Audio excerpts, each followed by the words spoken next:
Two-part series, The Glories and Life and Teachings of Srila Haridas Thakur. This will be a 2-hour seminar today. There may be a short break in the middle, and we're very, very fortunate to have Maharaj's association. Just to give a little bit of an introduction to Maharaj. So His Holiness Janananda Goswami Maharaj joined ISKCON in London and was initiated by His Divine Grace A.C. Bhaktivedanta Swami Srila Prabhupada in 1972. Maharaj is well known for his ecstatic kirtans, Harinam, book distribution, and Maharaj's quick wit, humility, and loving personal nature is very uplifting and continuously inspires us all to take shelter at the lotus feet of Srila Prabhupada and Lord Chaitanya Mahaprabhu. Now, before we start, if we can have 3 loud Hari Bols for the Maharaj. Hari Bol, Haribo, Bol, Hari Haribo, Bol, Haribo, Hari Bol. Bol. His Holiness Janananda Goswami Maharaj Ki. Hey. Jai Shri Prabhupada. Krishna Kesh Prabhu, Hare Krishna, nice to see you. This is this week and next week, it's 2 weeks, is it? 2 weeks, 2 hours each, okay. Just want to clarify that. So with your permission, I'll just chant for 5 minutes or a little longer, maybe, I don't know, let's see. You ready? Yes, please, Maharaj. Yeah. Maybe others will join us in the meantime, who knows.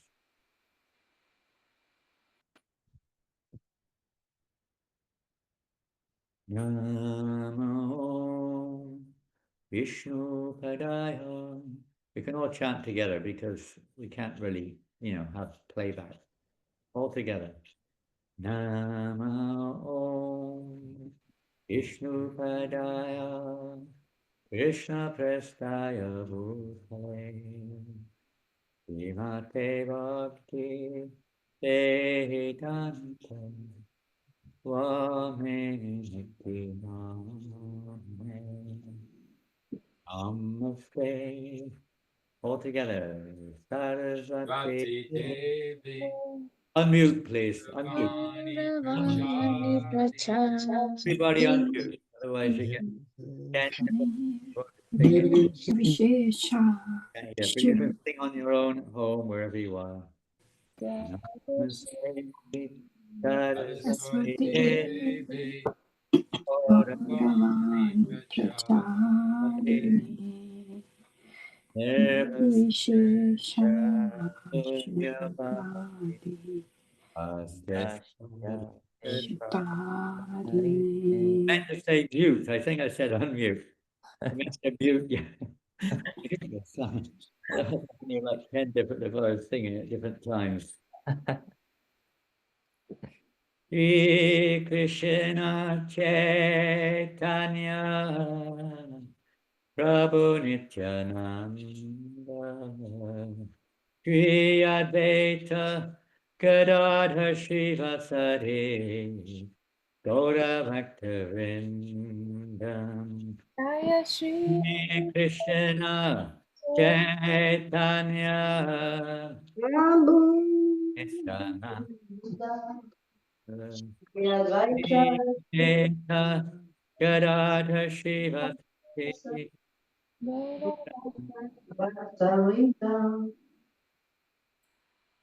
Hare Krishna Hare Krishna Krishna Krishna Krishna Hare Hare Hare Hare Rama Rama Hare Hare Rama, Hare Rama,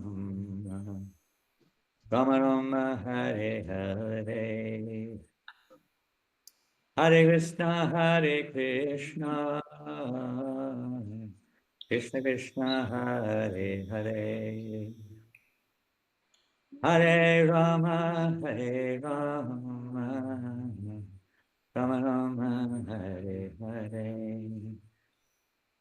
Hare Krishna, Hare Krishna, Krishna Krishna, Hare Hare. Hare Rama, Hare Rama, Rama Rama, Hare Hare. Hare Krishna, Hare Krishna, Krishna Krishna, Hare Hare. Hare Rama, Hare Rama, Rama Rama, Hare Hare. Hare Krishna, Krishna Krishna, Hare Hare, Hare Rama, Hare Rama, Rama Rama, Hare Hare, Hare Krishna, Krishna Krishna, Hare Hare, Hare Rama, Hare Rama, Rama Rama, Hare Hare, Hare Krishna, Hare Krishna, Krishna Krishna, Hare Hare, Hare Rama, Hare Rama, Rama Rama, Hare Hare, Hare Krishna, Krishna Krishna, Hare Hare, Hare Rama, Hare Rama, Rama Rama, Hare Hare, Hare Krishna, Hare Krishna,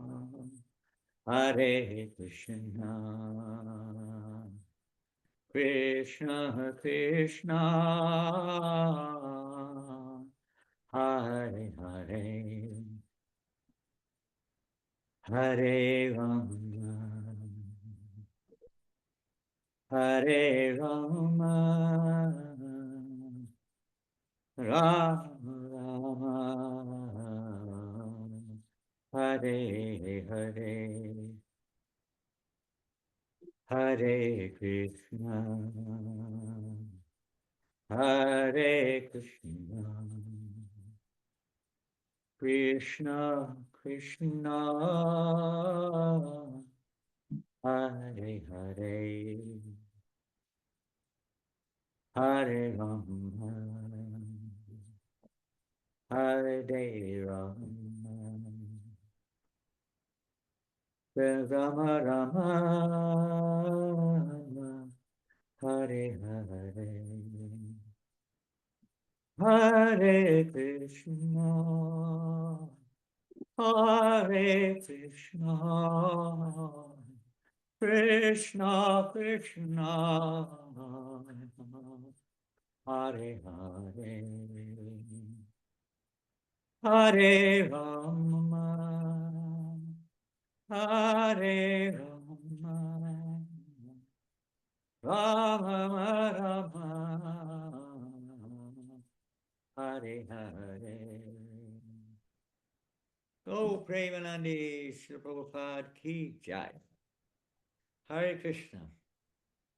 Vanchakalpatarubhyascha kripa sindhuvyevacha patitanam pavanebhyo Vaishnavebhyo namo namaha. Jai, Hare Krishna. So, thank you for inviting me here today. Should I continue, Krishna Kesh? Mataji, what's your name? Oh, I'm Deepadatri Gaurangi Maharaj. Yes, Maharaj, please continue. Sita? Sorry? Sita? Deepadatri. You're Deepadatri, that's Yeah. right. Yes, Maharaj, please continue. I can keep speaking. Okay, Yeah. so please turn me off if if you want any time during the session. No, please, Maharaj. Please let us know when you would like to take a break and, we can work around that. Okay. Hare Krishna. Thank you for giving me this opportunity to, first of all, get your association. Secondly, to show gratitude to Srila Prabhupada for somehow or another taking us under his wing, under his shelter. Please let me know if you can't hear, as I don't know how the reception is. Is it clear? Yes, Maharaj, it's clear. And the opportunity to remember a little and speak a few words on the Namacarya Srila Haridas Thakur. Excuse me if I close my eyes. I'm meditating here on quotes and directions. I do have an outline, but we're beginning and it's kind of introductory here. And my inclination or attraction, I guess all devotees of our movement, of the Gaudiya Math, of the Gaudiya Sampradaya since Lord Chaitanya's time, will have had some conscious connection with Haridas Thakur due to his unique relationship, his unique position. And in some ways we could say that, especially those coming from, well, what is termed geographically as Western backgrounds, so that's not necessarily true, but Western backgrounds in terms of, you could say, rather graphic definitions of the cultures of these areas, Mleccha cultures, Yavana cultures, Chandala cultures, like that, un-Vedic, uncivilized by Vedic standards, considered in a fallen condition, almost, you could say, an untouchable situation from the modes of pure goodness or the Vedic system. So for such jivas in that situation, we could say that Haridas Thakur is very specially an acharya. Maybe he's an acharya for the universe, but in this regard, because as we know, as we'll hear in a few minutes, his own history, his testimony to the true nature of bhakti, his testimony to the mission of Lord Chaitanya, his testimony to the power of the holy name.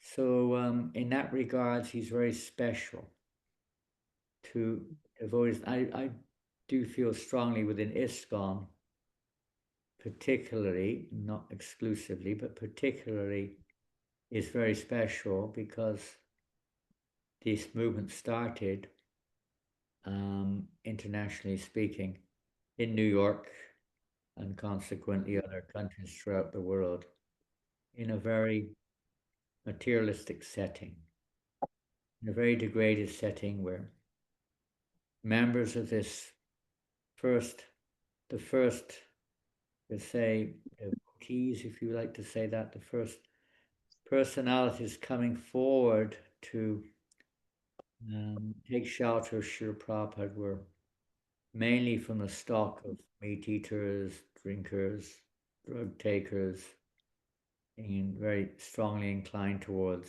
sex life and various other vices, which are generally considered to be uncivilized activities in Vedic culture, not in modern society, of course. But so it's quite a background, quite a foundation on which Srila Prabhupada introduced his Krishna consciousness movement. So Haridas Thakur particularly stands out here in this regards. Now I'm going to start sharing, if that's okay. Let's see if I can suss this out. I go to the green button which says share, and then I press the one for this. Can you see it? Is it visible? Yes, Maharaj, we can see it. I hope there's not all kinds of black lines on the screen. On my screen, there's all kinds of black things on the screen. Set up personalized. I don't think I need that either. Now we're more or less clear. I'll just reduce that. There we are. Pretty much clear now.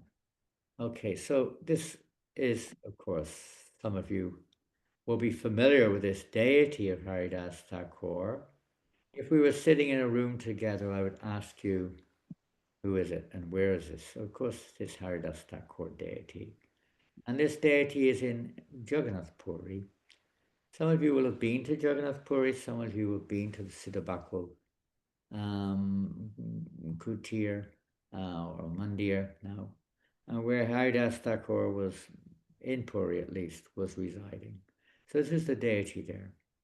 Now, my interest in Haridas Thakur, like everyone else, has always been a part of our overall, let's say, attractions, the different devotees of the Lord, and Haridas Thakur for a long period of my life, and not that it ever changed in one sense, but maybe modified, but for a long period of my life was my main, you could say, Siksha inclination, Prabhupada's Diksha, Siksha Guru, and so on. But in terms of the past acharyas, is a major, somehow or another, a major inspiration.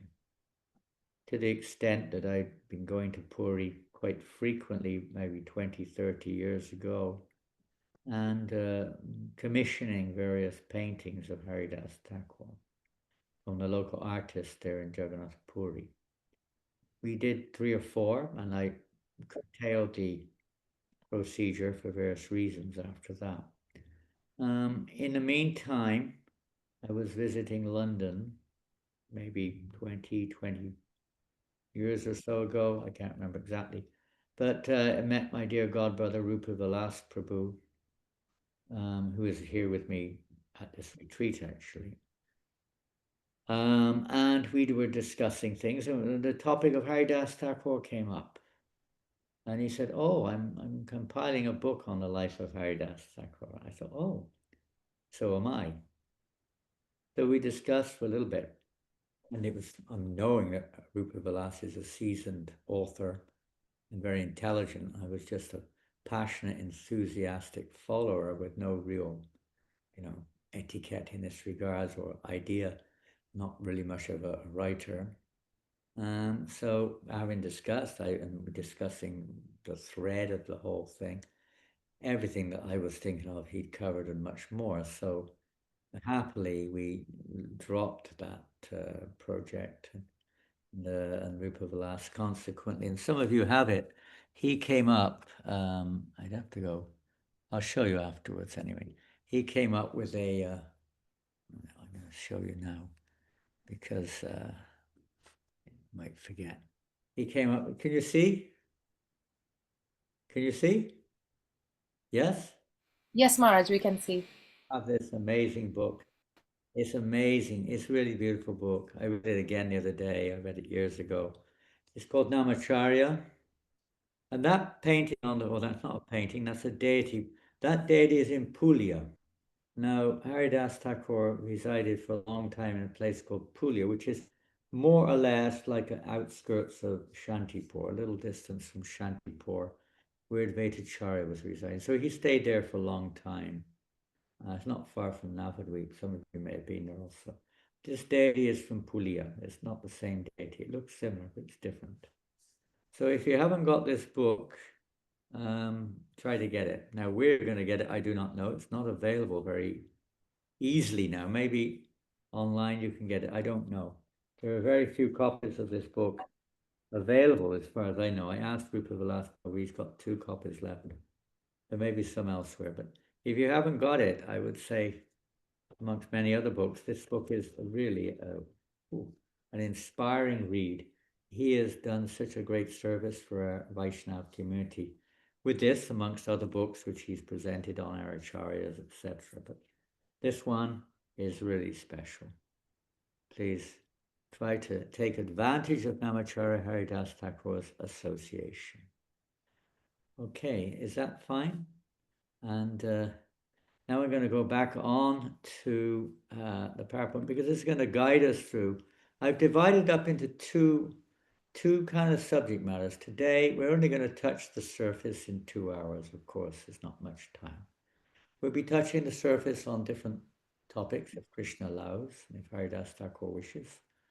And we'll be touching on some of his pastimes, some of the lessons to learn. And the next session, if Krishna allows, we'll be going a little bit more deeply into, let's say, the relevance, the application of this in our own lives, particularly in relationship with the holy name, because after all, Namacarya means the teacher of the holy name, not just teaching people to chant, but to actually go to the unending depth of association with the holy name, the relationship. Which is, in one sense, what an acharya's business is. It's not just to engage us in mechanics, but it's to help us to achieve the objective behind it. So he's really an acharya there. So we're going to go back to the share page and online. And there we are. So now I'm going to move forward. I was going to sing this little song, but maybe we'll do that next week. Bhajare Bhajare Amar Manati Manda. You never heard it before, probably. It's a little song. Anyway, we'll go into that by Bhaktivinoda Thakur, but we'll do that next week if we're able to, not now. Okay?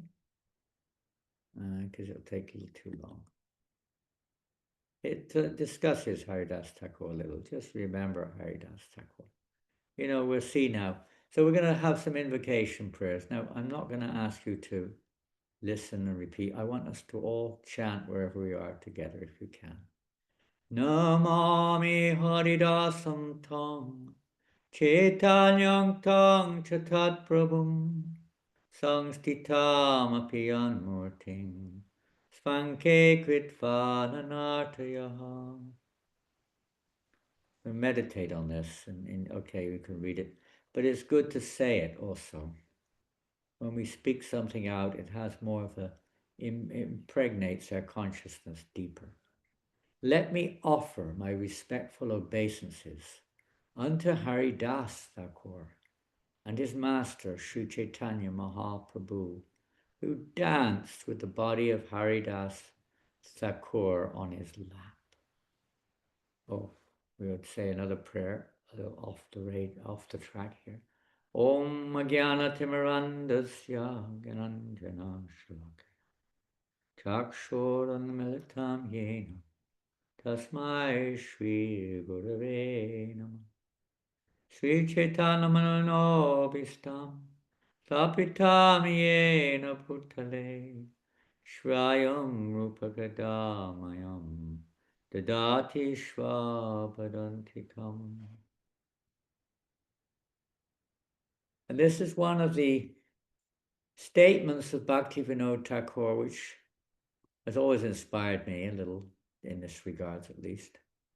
By discussing the path of the previous sadhus, one gets determination, courage, and satisfaction.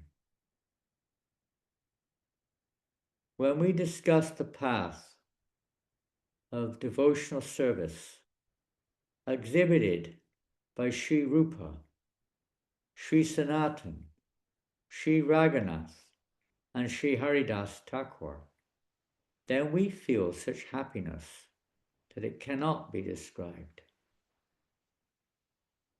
In other words, they're feeling unlimited happiness.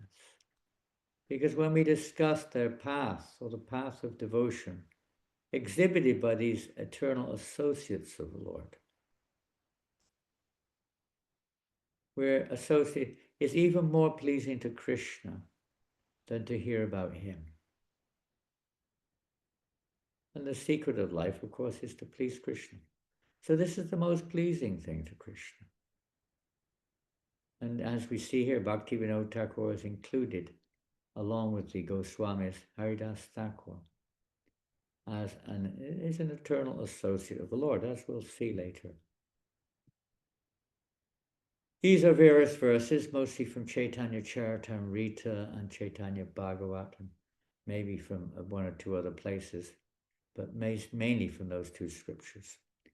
Bhaktya guna kahite prabhur badaye ulasa Bhaktagana shrestha tate Shri Haridasa. This is how we become purified. We're associating with these persons when we glorify them. This is the greatest transformative factor in our lives, is the association of pure devotees. Sri Chaitanya Mahaprabhu derives great pleasure from glorifying his devotees. And among the devotees, Haridas Thakur is the foremost. Mahabhakta Haridas Thakur Jaya Jaya Haridasa Sadhana Sanarane Sarva Papakshaya. All glories to the great devotee Haridas Thakur. By remembering Haridas, all one's sinful reactions are vanquished just by remembering him, which is the power of these devotees. Remembering the pure devotees of the Lord. Tilatra udhana sangayeti verahai Seyavashapaya Krishna Padipadmashrai. One who associates with Haridas for even a fraction of a moment will certainly attain shelter at the lotus feet of Krishna. Haridasa Shaya Karibe Jana Tani Dekileo Kande Sangsara Bandhana. Indeed, even if one sees a person who has taken shelter of Haridas, he is freed from material bondage. Sakrije balibeka Haridasa nam Satya Satya Seha Yai Beka Krishna Dham. I assure you that one who simply chants the name of Haridas without offense will certainly attain the abode of Krishna.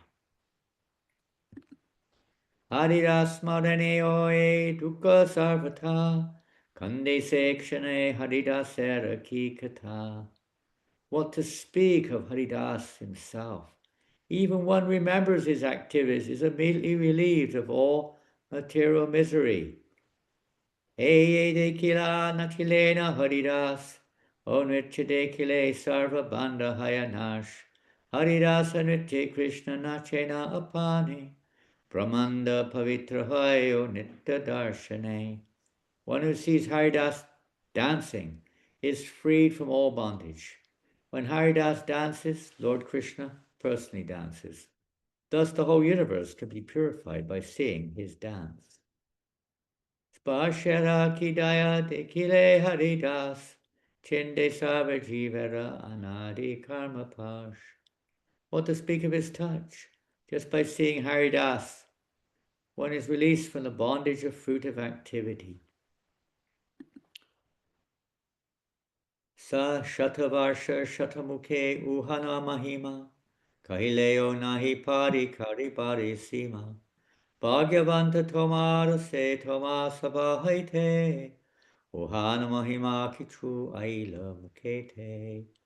If I glorify Haridas for 100 years with 100 mouths, I would still not reach the end of his glories. You are all fortunate, for because of you, I received an opportunity to glorify Haridas. Haridasera gunagana asankhya apara, kehakona angshevani nahi payapara. The transcendental qualities of Haridas Thakur are innumerable and unfathomable. One may describe a portion of them, but to count them all is impossible. Chaitanya Mangale Shri Vrindavan Das Haryata Saraguna Kichu Karyachena Prakash. In the Chaitanya Mangala, that's normally known as Chaitanya Bhagavat. In the Chaitanya Mangala, Shri Vrindavan Das Thakur has described the attributes of Haridas Thakur to some extent. Savakahanaya Haridasara Charitra Keha Kichu Kai Karite Apana Pavitra. No one can describe all the qualities of Haridas Thakur. One may say something about them, just to purify himself. Haridasa Thakurera Kalyun Mahimarakan Jahara Shravani Bhaktera Judaya Shravan. I have described but a fragment of the glories of Haridas Thakur. Hearing this satisfies the oral reception of every devotee. Ebe Shuna Haridas Thakurera Katha Jahara Shavani Krishna Paivi Sarvata. Now, please, hear the topics of Srila Haridas Thakur, for by hearing this narration, one certainly attains Krishna. So, quite something, huh? Quite something. Back on screen, I think. Hare Krishna. As we've heard, his pastimes are unending. Usually we only hear about Haridas Thakur in terms of chanting. But if you're fortunate enough to have read the Antya-lila of the Chaitanya Charitamrita, there are 2 chapters there. The glories of Haridas Thakur and the passing of Haridas Thakur. We can also read in other places, in Chaitanya Bhagavat, there are many statements about the life and teachings of Haridas Thakur. He was a preacher. He wasn't just chanting all day long as such. Chanting, yes, but not just chanting the Mahamantras. We see it. He's famous for going with Nityananda Prabhu, door to door, market to market, on the order of Lord Chaitanya, who ordered them to go, preaching to all the conditioned souls. We hear the pastimes of Jaga and Madhya, and Haridas was very much involved in that. In Jagannath Puri, he was also actively involved in the Sankirtan of Lord Chaitanya, dancing in the kirtans, as we just heard in one of those prayers. He loved to dance and perform kirtan. He would dance on the river Ganga, dancing and singing the holy name of Krishna. He was also active in the house of Srivas Pandit during the nocturnal kirtans there. And many times he'd be discussing with Rupa Goswami, Sanatana Goswami, Advaita Acharya, and others on Krishna Katha, or with Lord Chaitanya himself. Like this, he was very active. One may wonder how on earth he was able to accomplish all of this. It's inhuman, it's superhuman. Superhuman. Even in Srila Prabhupada, people, when they find out, are astonished how this elderly man from India was able to accomplish what he did in such short span of time.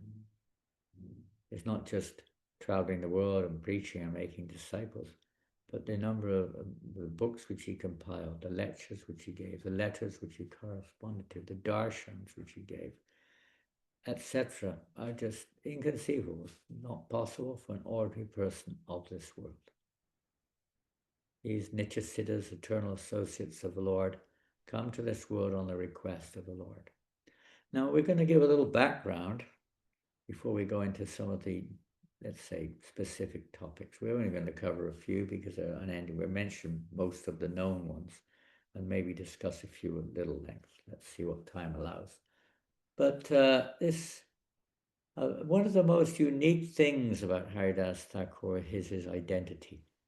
And after some time, we'll show you some quite interesting statements from scriptures and acharyas regarding the identity of Haridas Thakur. We have a general understanding that Haridas, we hear Brahma Haridas, that Haridas Thakur is Lord Brahma incarnate. And that's stated there in the Shastra, so it's a fact. But we're not going to speculate, but we may see that there are other angles of understanding who is Haridas Thakur. Let's take this one subject of Brahma Haridas. So this is a very important subject matter because Lord Brahma is the greatest jiva in this universe, the most qualified jiva in this universe. He's also the head of our sampradaya and a very dear devotee of the Lord, entrusted with the biggest responsibility of any jiva in the universe, being the creator God. Empowered, the Lord enters into him with his creative potency, and through Lord Brahma, the Vishargo, the secondary creation, manifests.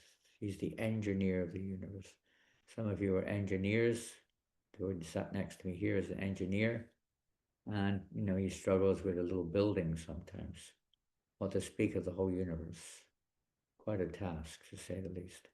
So Lord Brahma, as if we look at the pastimes of Krishna, I find this very important part of understanding Haridas Thakur, the significance of his, let's say, place in our movement and how it's significant to us, is to understand a little bit, or at least to remember a little bit about the background here.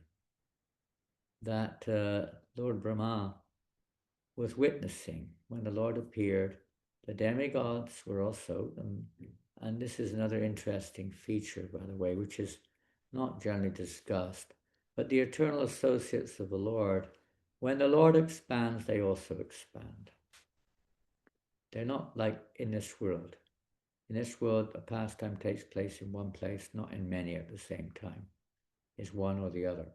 But in the spiritual realm, the same personalities can expand and be, how to say, participating in the Lord's pastimes in different leelas simultaneously. So they expand, these eternal associates, as and when the need is there, as and when the Lord desires. And one of their expansions is as demigods in this manifested world. The demigods themselves are partial or full expansions of eternal associates of Lord. Many of them, not all, but many. Lord Brahma does not particularly mention, but one would understand that this could also be the case here, that the Lord's eternal associate is appearing in this form to serve the Lord. But whatever it is, he's in the role of Lord Brahma, and he's watching, witnessing. They have the opportunity to witness the Lord's pastimes, and sometimes they enter into the pastimes, either completely or just as witnesses of them. Lord Brahma is a witness of Krishna Lila. So when he saw that Krishna had killed the Aghasura demon, and this was an astonishing event because Aghasura was terrorizing even many of the demigods. He was a very powerful being. And the younger brother of Putana, they were Putana Bakasara and Aghasura were very, very powerful demons, to say the least. They assumed these forms. They could assume various forms also. Their yogic powers were great. So after that killing of Aghasura, Lord Brahma was astonished. And then, of course, Krishna and his Kaura boys, generally after killing one or two demons, they would take lunch or breakfast, depending on what time of the day they killed them. They take their prasadam somewhere, their breakfast or lunch. On the bank of the Yamuna, generally speaking, Kaura boys like to sit on the sandy banks of the Yamuna. So Lord Brahma was watching Krishna and his Kaura boyfriend sitting on the banks of Yamuna, and they're enjoying their lunch packs or whatever, and Krishna's stealing, and they're stealing from his lunch pack and so on, and they're just behaving like ordinary young boys. So he started to think, this is really my Lord? Is this really my worshipable Lord? Now, remember one thing, that Lord Brahma, in the role of Creator God, as the overseer of the Rajagun and the creation of the elements are already in place, but just the engineering of the elements into universal form is his role. So he's watching this, and he's naturally in that role. It's a very regal role. It's Aishwarya, it's reverential king, like a Parama king of the universe, Pararaj or something. He's like, in that role. So naturally there's a lot of Aishwarya or reverential approach in his dealings. It's part of the job. You can't get too, informal, or there's no room for conjugal loving exchange in that position. Even if it is your nature. It's like anybody, even if you're a very advanced devotee and you have a job, you have to act according to the rules of the job, or particular behavior patterns required. So he's in that position, and he's wondering, is this really my Lord who's playing around like this, like an ordinary boy on the bank of the Yamuna? And he starts to develop some questions. Now that's one side of the picture. And the other, there's three sides. We could say the middle side, which is the side we normally see, that he's very powerful. Lord Brahma is the most powerful living entity other than Lord Shiva and Lord Vishnu in the whole universe. So he thought, well, let me just test the Lord. Let me test him and see if this is really him. Let me see. So then he thought, let me perform some pastime, do something which will create the Lord to perform a pastime even greater than anything he's ever done before. Now this is the positive side. Lord Brahma was thinking, let me do something which will cause the Lord my Lord, to perform or to react to this, to perform a pastime which is even greater than anything else he's done so far. And then he thought, this will convince everyone, that Krishna is himself, not me, not Shiva, no one else, that Krishna is the Supreme Personality of Godhead. He was thinking like that. So then we hear, of course, that Brahma stole away the calves, and the coward boys, consequently, when Krishna went searching for the calves, then Brahma stole the coward boys also, locked them in caves. Krishna looked perplexed, where have they all gone? Krishna expanded himself in identical forms of coward boys and calves, fully satisfying the gopis of Vrindavan, the gopas, fully satisfying the cows, fully satisfying the coward boys, fully satisfying Lord Brahma, fully satisfying us by hearing when we get the chance to hear about it. All of Krishna's pastimes are like this. They're all satisfying, they're all appealing, they're all purifying. So he was thinking like this, that let me do something so the Lord will, really show his glories. And everything's being dictated by the Lord ultimately, of course, to unveil this incredible pastime of Brahma Vimohan Leela. So after a moment of his time, which is a year on earth times, Lord Brahma quickly looked backwards to see what was going on. Of course, he was a bit bewildered because he saw nothing seemed to have changed. All the coward boys and cows were still there on the bank of the Jamuna. He looked in the caves, they're all still there. He looked back at the bank and they're still there. He was perplexed. What's going on here? There's one set there, there's one set there. And he didn't really know what to make of it. So Krishna, seeing his perplexity, then revealed that each and every one of those calves and coward boys was none other than his own expansion. He saw the four-armed form suddenly manifesting in the form of those calves and coward boys. And then he saw numerous Brahmas coming and worshipping the Lord, and Shivas also. So Lord Brahma was witnessing this, quite an eye-opening experience, to say the least, to realize that his own opulences, which are very great, are insignificant in the presence of the Lord. So he was quite humbled, as you can read in the Bhagavatam. The 14th chapter of the 10th canto deals with the prayers of Lord Brahma, very essential prayers to hear, perhaps the most essential prayers in the Bhagavatam. Every one of them is essential, but very, very essential prayers of Lord Brahma, for practitioners in our line at least. Very powerful and directive prayers. So he prayed with all humility after being humiliated by Krishna for various things. But he prayed to the Lord very humbly, so humble. He realized how significant he was in comparison with Lord Krishna. But after that, this is described in Navadvip Dhamma, by Bhaktivinoda Thakur, based upon conversation between Jiva Goswami and Lord Nityananda, Nityananda and Jiva at that time, when Jiva came to Navadvip during Gauranga's Leela. So based upon that, but there Bhaktivinoda Thakur writes about what happened next after Lord Brahma had become forgiven by the Lord and was humiliated and humbled. What did he do next? He went to Navadvip. This is how it's described. He went to Navadvip, and there he was feeling so remorseful. If you want change of heart, this is one of the big things in Haridas' Leela. If we want the real change of heart, we have to first of all recognize it's not the world or needs to change. It's not other people that need to change. It's me. I'm the only one that needs to change. Now that, we're not thinking that we're something special there, by the way, but that's how we should see things. Everyone should see it the same way. The change is within me, not within everybody else. I'm seeing things wrongly.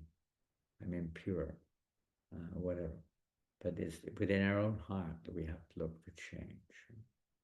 So he recognized his fault, being a little proud of his opulences, and interfering. The biggest fault, or the biggest offense, of course, was he interfered with the Lord's pleasure pastimes, although it didn't really happen like that. It was orchestrated by the Lord.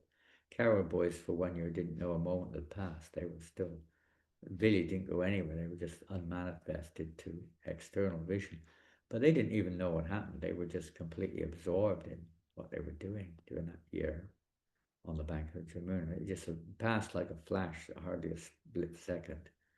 And who were the cowboys? Well, Lord Brahma stole those cows and cowboys, but they were not actually the original cows and cowboys. Somebody in Aishwarya Bhav cannot possibly touch devotees who are in Madhuri or Sakya Ras in kind of conjugal way. Not possible. So Krishna arranged, they were Mayic forms, replicas, which he stole. And the real ones were unseen by everyone else in uppercut situation, unmanifested, still in the same spot. Nothing happened. And then Krishna expands. So there were 3 forms all at the same time, you could say, in that pastime. One in the caves, one on the bank of the Jamuna, and one behaving as normal with the residents of Vrindavan, who are none other than Krishna himself. So Lord Brahma recognized his great mistake. He felt very remorseful for his mistake.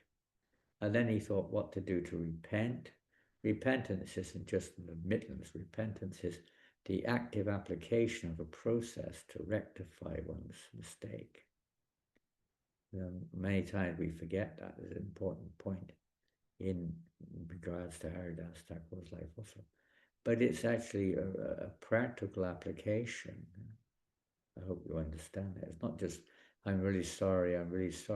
But no, a practical lifestyle, a change, an austerity has to be undergone in order to change the cause of the problem, not just the effect, but the cause. So Lord Brahma was, what is going to happen? And he was praying and chanting and worshipping the Lord in Navadvip. And the Lord eventually appeared before him. As Brahma was thinking, if only I could take birth in a lowly form with no pride. He thought that the use of everything is useless as long as pride is there. No value whatsoever. As long as pride is there, then we can't advance. You can advance a little bit, but you can't advance very much, depending on the degree of pride. So he was determined to become free of pride.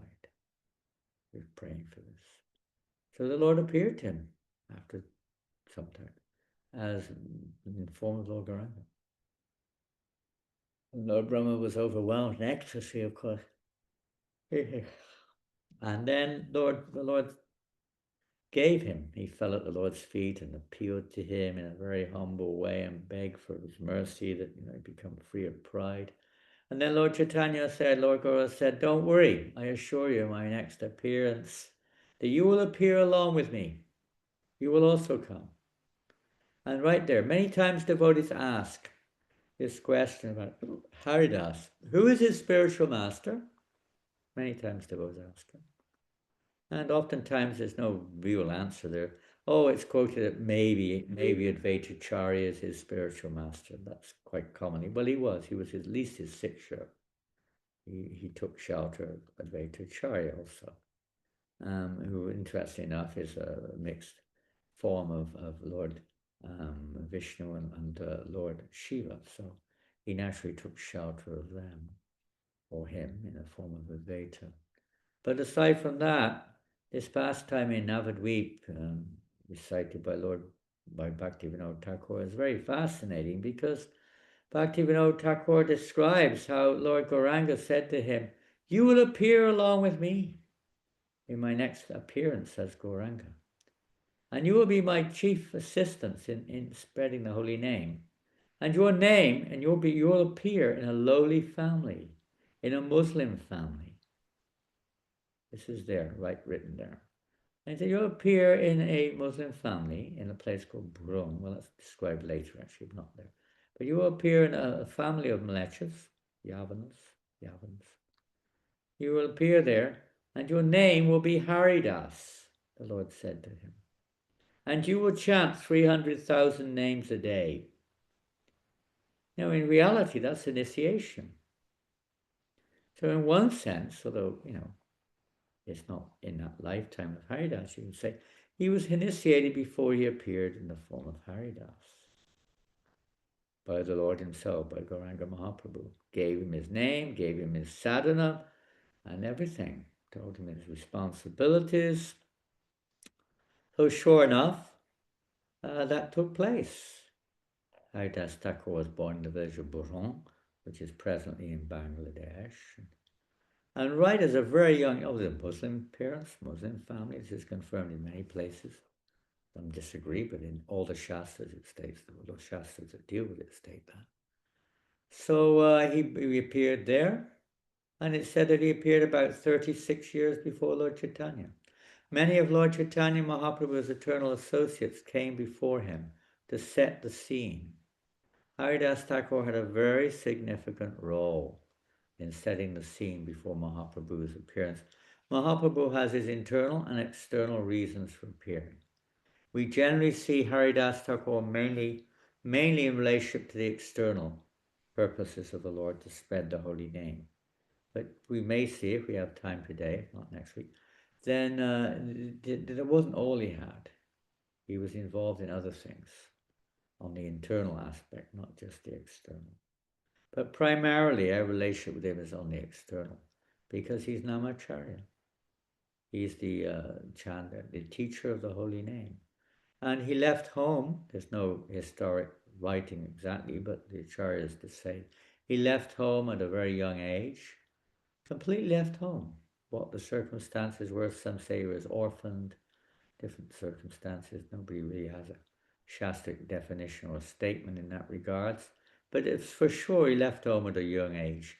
He went into the forest, generally known as Benapal, and he went into that forest, and there he had a little cottage. He built a cottage, and day and night he's chanting the holy names, day and night, without cessation practically.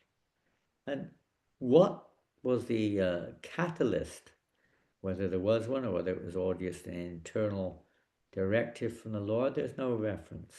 But something obviously caused him to begin chanting. He started chanting 300,000 times a day, the holy name of Krishna. That's around about 190 rounds of japa a day, which takes quite a while. Anyone can understand it would take us all day, 24 hours practically, to do that. Maybe more, or maybe a little less, but more or less 24 hours, the whole day. He sat there chanting day and night. Now this took place many decades before Lord Chaitanya appeared in the world. It's said he was 35, 36 years senior to Lord Chaitanya in terms of time of appearance.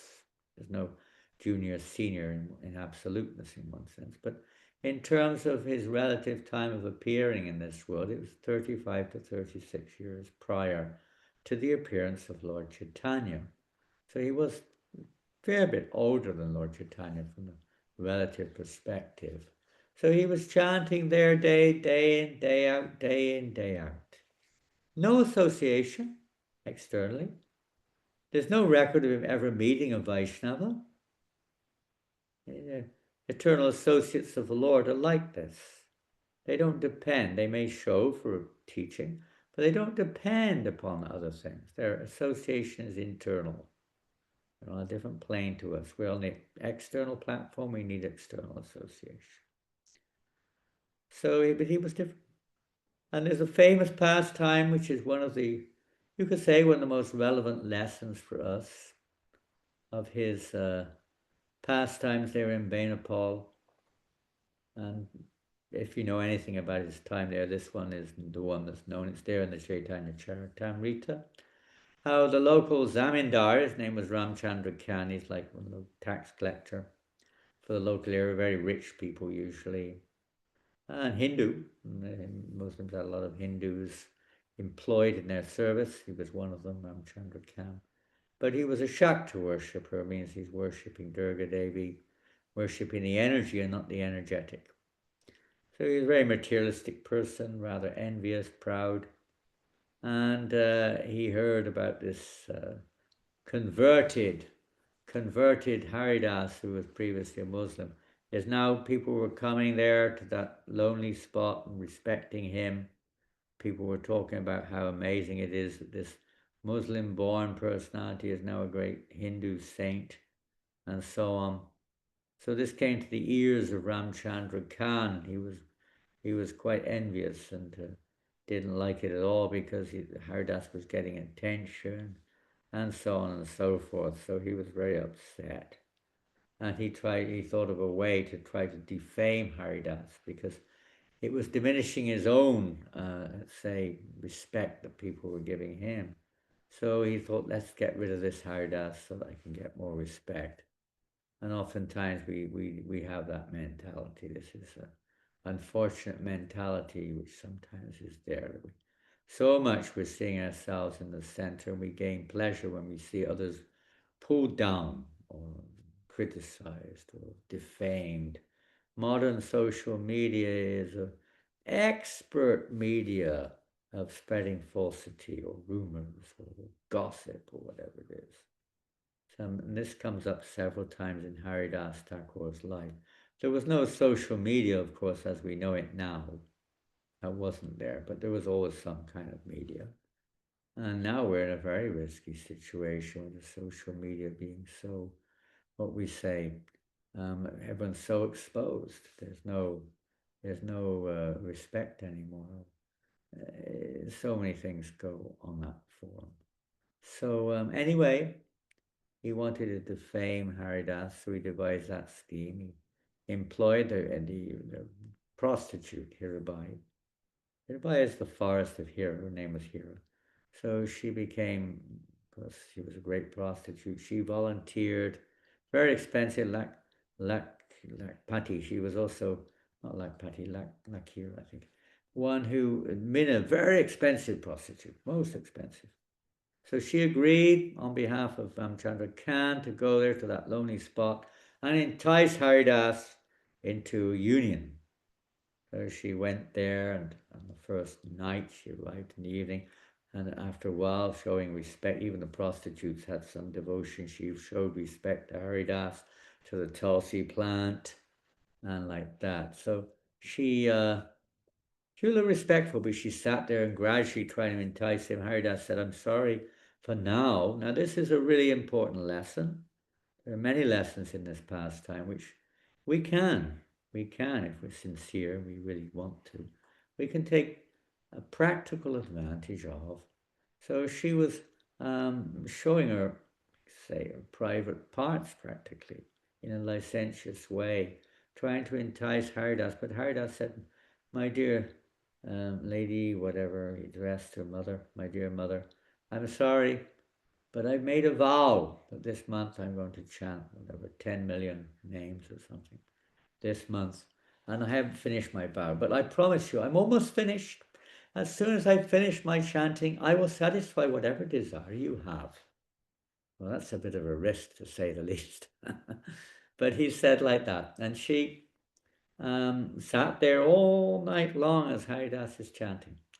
And he apologized, I'm sorry, I've still not finished. But if you come back tonight, I'm sure I'll finish next night. So she told Ramchandra. She went back the next night. And again, the same thing happened, exactly. He didn't finish. But then he said, definitely tonight I will finish my chanting. And I will, whatever you wish from me, I will satisfy you. So she was convinced this time, and Ramchandra was convinced. She went back to Ramchandra, and then she came back that next evening. And sure enough, Haridas was still chanting. She paid her obeisances all night long, chanting non-stop. She also began to chant Hare, Hare, Hare, Hare, Hare Krishna, Krishna, Krishna. She also sometimes was chanting. Then eventually the morning came. I finished. By this time, she was completely converted. She gave up all desire for anything other than surrendering to Haridas's lotus feet. She fell at his lotus feet and begged for his shelter, apologizing for her everything, her mentality. It said, Haridas Thakur said, you no need to worry. I know exactly what was going on. I know the scheme of this unfortunate, foolish Ramchandra Khan. Don't think anything ill of this. I knew you were coming. I only stayed here because I knew you were coming. I would have left immediately otherwise. But I knew you were going to come here, so I just wanted to convert you and bring you to pure devotional service. So then he initiated her in the chanting of the holy name, guided her what to do, to give away all of her property to qualified persons. It's another lesson. Don't just give your wealth to anything and everything. It should be used for the highest purpose, for the welfare of all. And so she gave to Brahmins and Vaishnavas all her property and came and stayed in that little cottage for the rest of her life, chanting constantly the holy name. It's said that he imparted unto her pure love of God through this process. She was able to attain prema. Haridas Thakur naturally left that place. So one lesson here. Haridas Thakur, we are faced all the time with temptations, constant temptations. So we're coming into the mind, distractions, maybe distractions and attractions also, drawing our minds away when we chant the holy name or try to chant or whatever service we're doing. So this is a very practical example given here. Haridas Thakur said, I'm sorry, I've taken a vow, come back later, or wait until I finish. So we can preach to our mind like this. We can preach to our mind like this. I'm sorry, dear mind, right now I'm chanting the holy name. Come back later when I finish my chanting. Because after finishing your chanting, you won't be interested in that anymore if you take shelter of the holy name. Just like Haridas and the prostitute or Hirabaya, she wasn't interested anymore in all those things. She lost interest by becoming attracted to the holy name. So this is one of the primary lessons of this particular pastime. Prabhupada wrote to, I think it was Chutananda, way back. He said this is a very important lesson for especially our brahmacharis.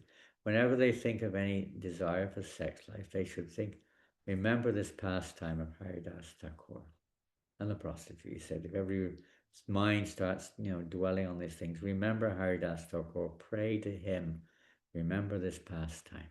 It will give you strength.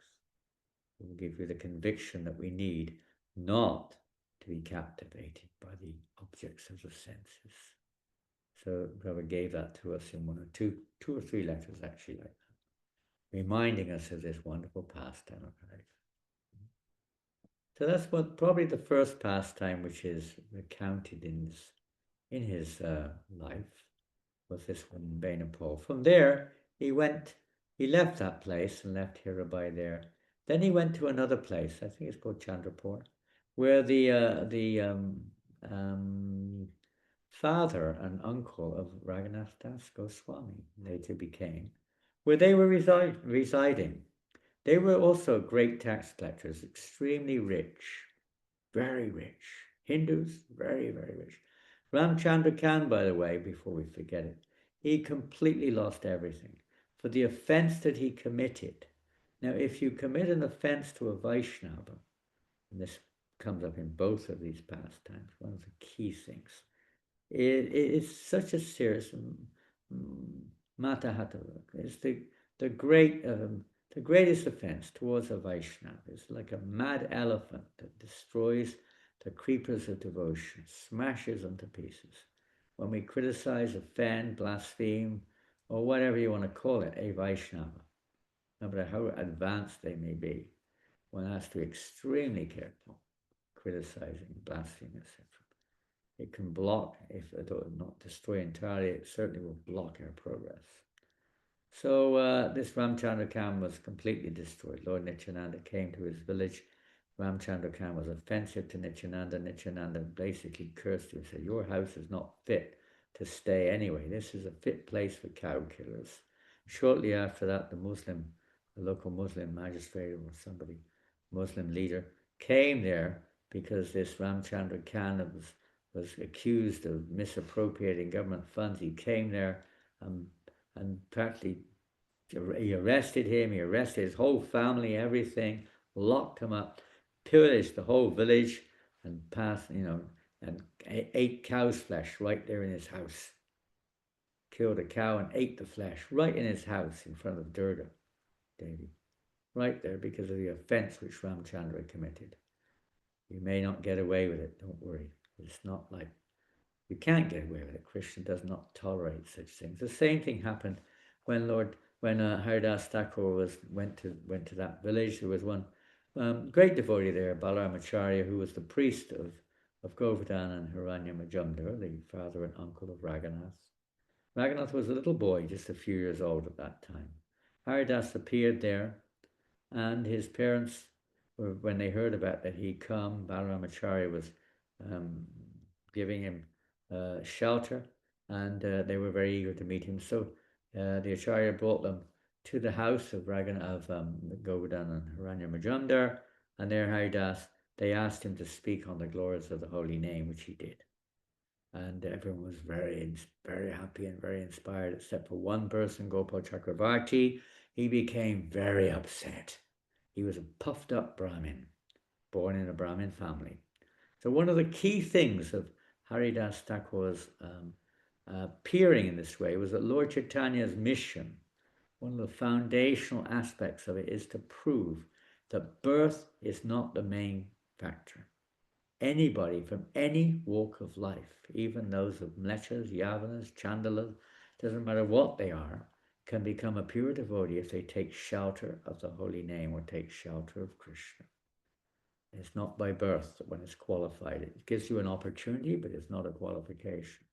One of his primary teachings of Lord Chaitanya is available to all.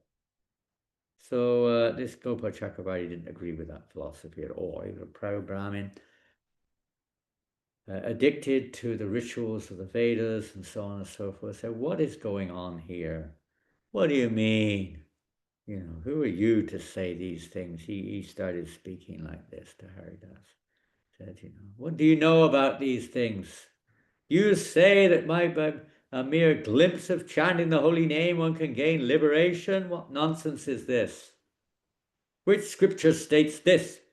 This is not what the Vedas say. After many lifetimes of taking birth and eventually in the family of a Brahmin and following strictly the Brahminical principles and studying the Vedas, one may become eligible for liberation. What is this nonsense that anyone just by a glimmer of the holy name can attain liberation?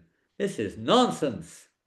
Haridas Thakur then countered it with many Shastic references, but he didn't take any of it seriously, and he got really upset. He said, look, you, whoever you are, if it's not possible to attain liberation by your so-called namabas, by your glimmer of a holy name, I will cut off your nose and ears. Everyone was shocked. Oh my God, what's this guy doing? And the Govardhan and Majumdar and Hiranya Majumdar, they were horrified. This rascal. Haridas Thakur said, no, relax, don't worry. If it is not possible to attain liberation by namabas, by a glimmer of the holy name, I will cut my own nose and ears off. Oh, God, uproar.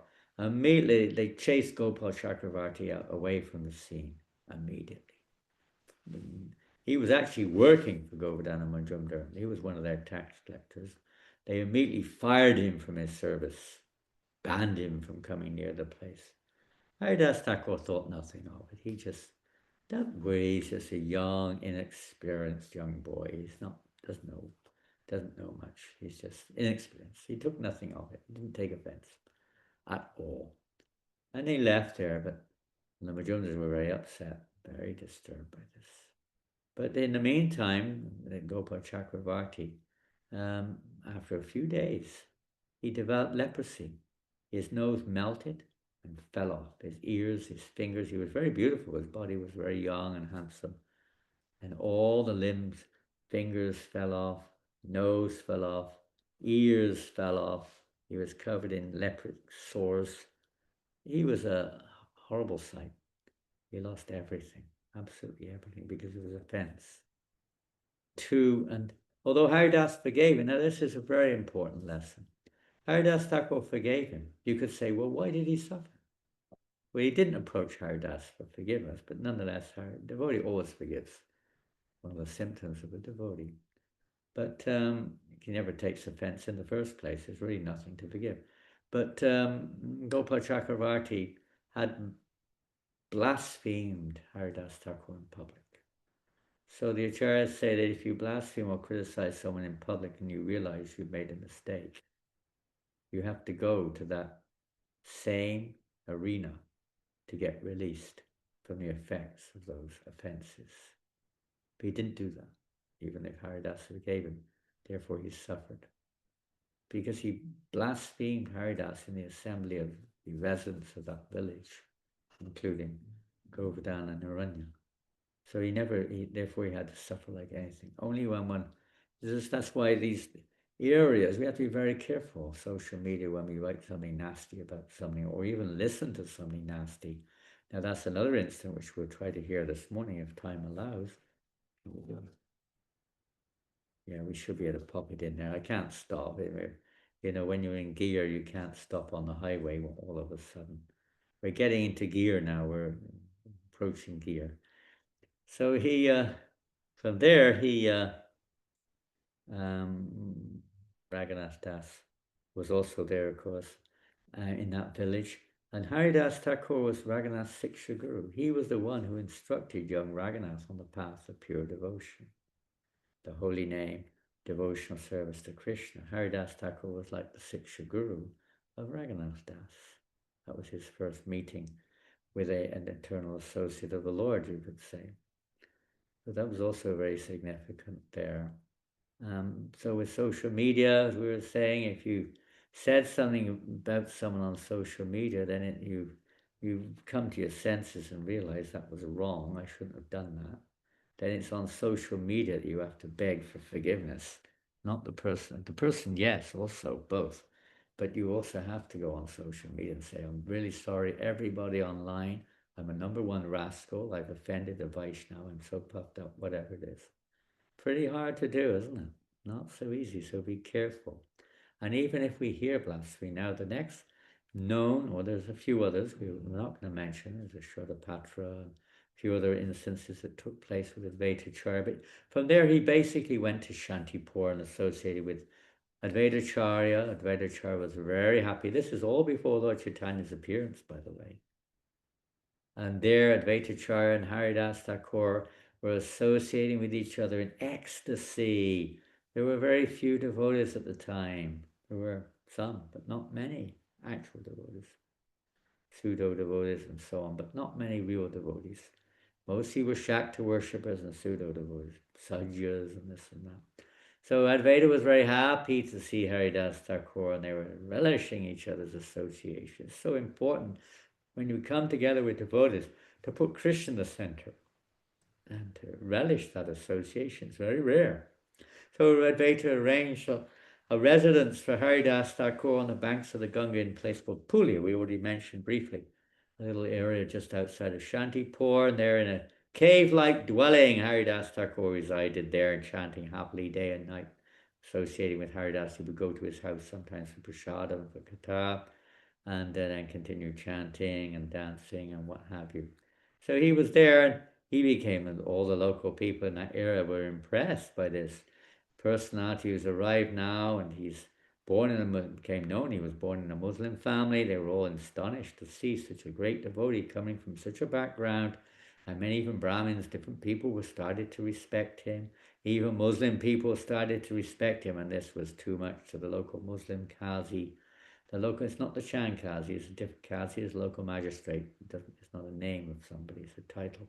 So it became unbearable for the local Qazi, who really, this is too much. This guy, born in a Muslim family, and now he's even converted Muslims. This is a terrible sin.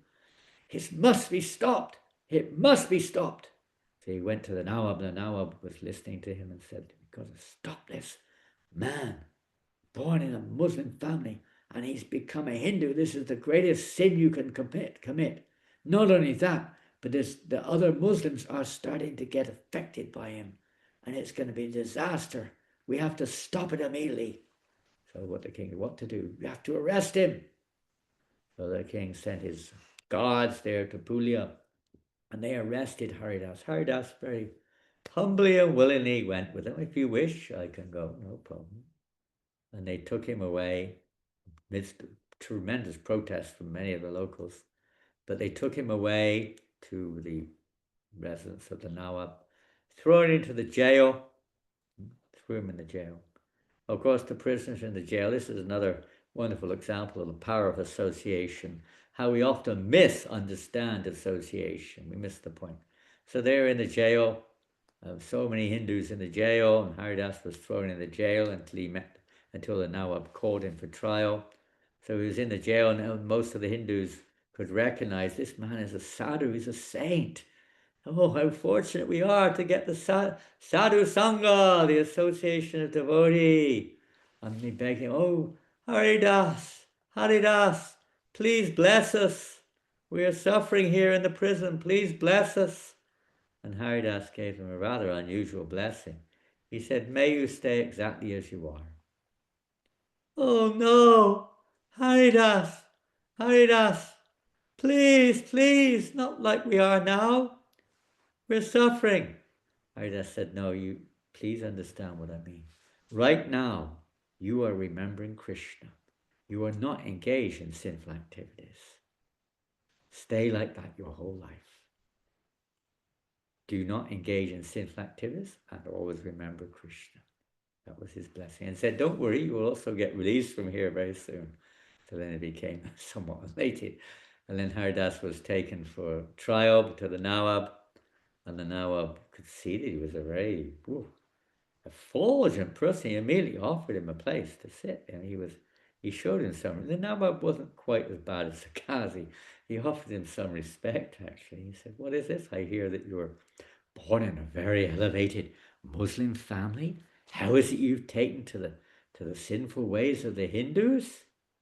What has overcome you? Why have you done this? And Haridas preached to him and basically speaking how God is one, everyone's guided by God. If a Muslim should become a Hindu, what is the loss? Because God is one, or a Hindu becomes a Muslim. What's the big deal?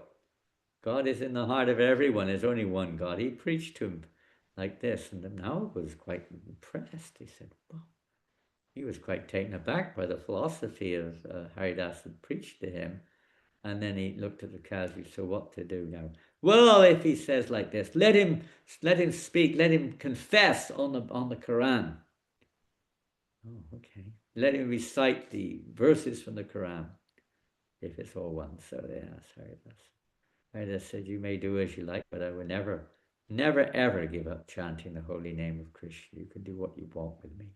Even if you beat me to death or tear my body into hundreds of thousands of pieces, I will never stop chanting. Now, this is one of the main, Vrindavan Das Thakur says this is the key lesson practically of this pastime, Nirantara Namalao, which means never stop chanting no matter what.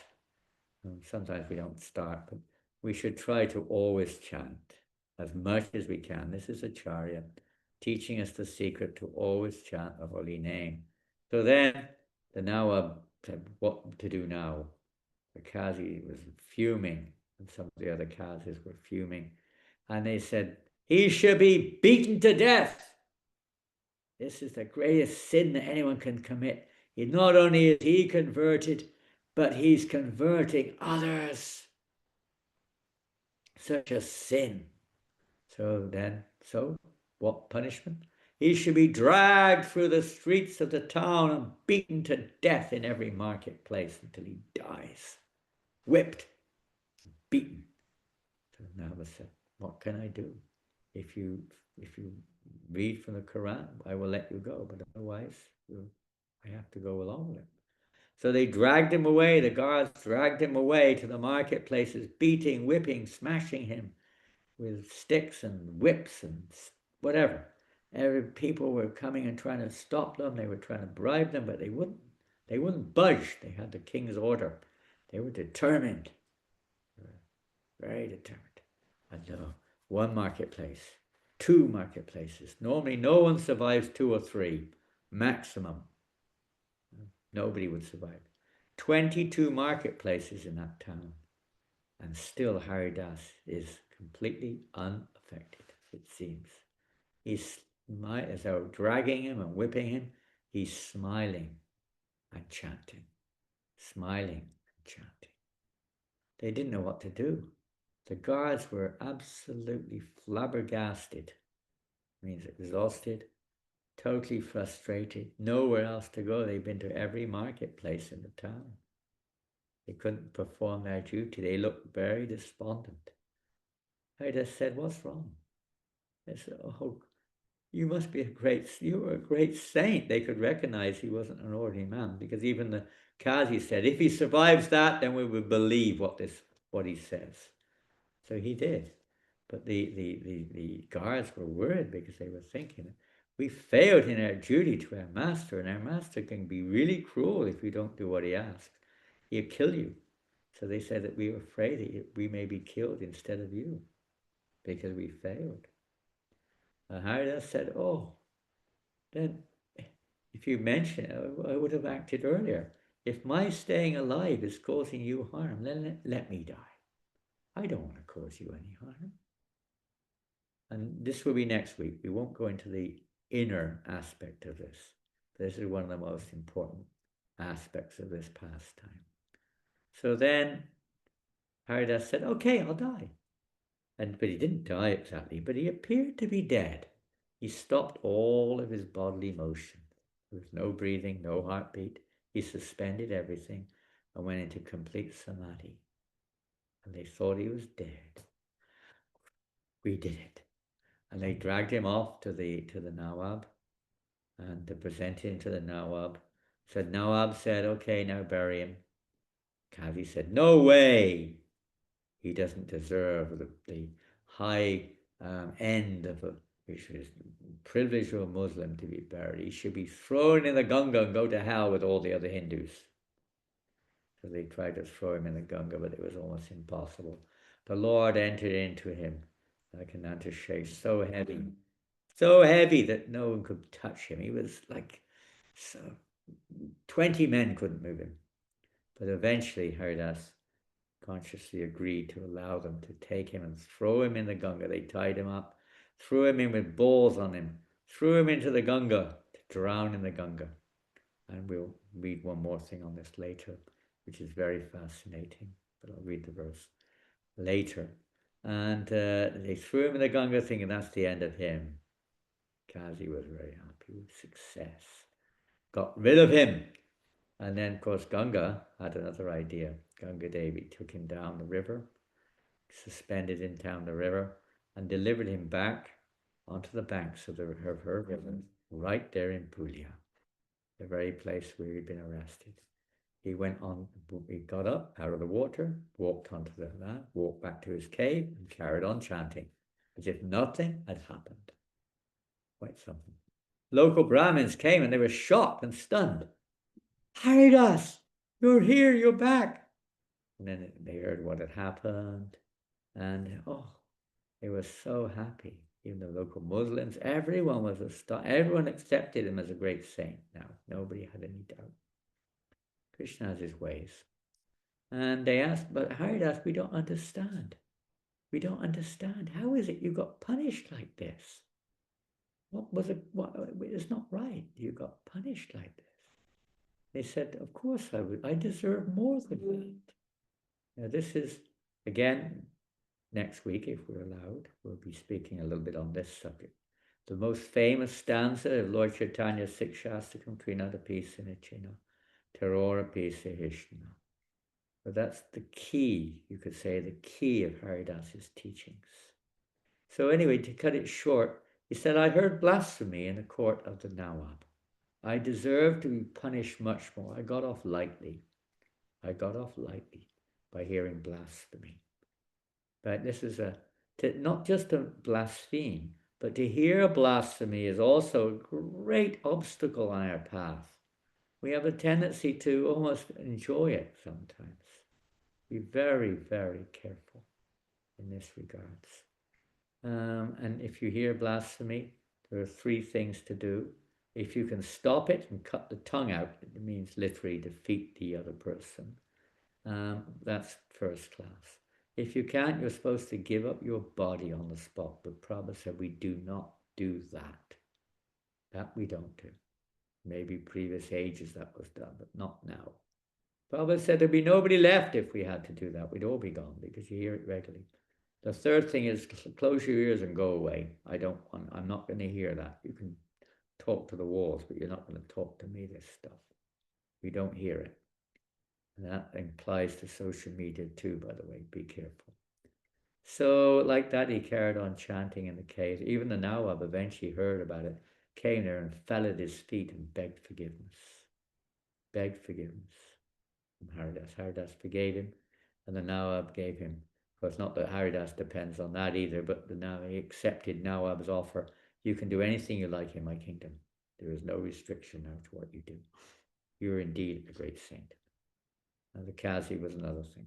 But the Nawab was released. So he carried on chanting. There's a famous pastime with the snake. And in the cave, we're not going to tell that. This time is running short. We're going to now go on, if there's still anyone left there, we're going to go on share and a few more verses here. Namacarya, there we go. That one.